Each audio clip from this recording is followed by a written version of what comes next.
प्रितीच्या बाबा भयणीनो, काल आयतार दुसरो पास्कांच्या काळांतलो आमी सुरू केला. आयज सोमार तारीख 28 एप्रिलाची. आयच्या दिसा देवाचें उतर आमच्या कानार सारलां आनी तातूंतल्यान आमकां बऱ्यो खबरो मेळटा.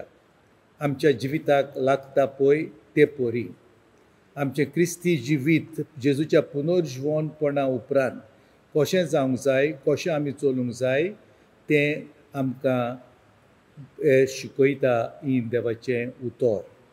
म्हणटकूच पेद्रू आनी जुआंव तांकां बोणकुणींत घातलेले, कित्याक तांणी एका ल्हानग्याक मनशाक चलूंक जाता तसो तांणी बरो केलो देखून. हाकाच लागून साबार जाणांनी जेजूचेर बाबार्थ घेवलो.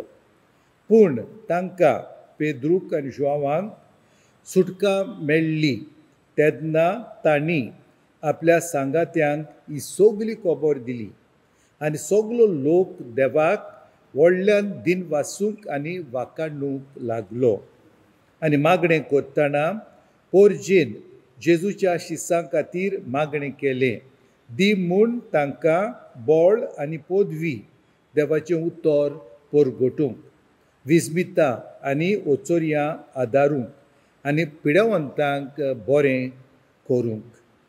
पेद्रू आनी जुआंव ह्या वेळार पवित्र आत्म्यान भरले आनी सगल्या बळान आनी भिरांती विणें देवाचें उतर परगटीत गेले.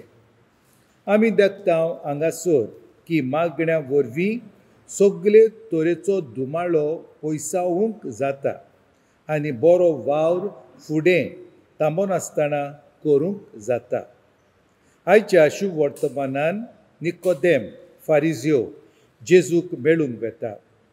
तांचे मदें गजाल जाता, इश्टागत सुरू जाता. निकोदेम जेजूची पदवी वळखता.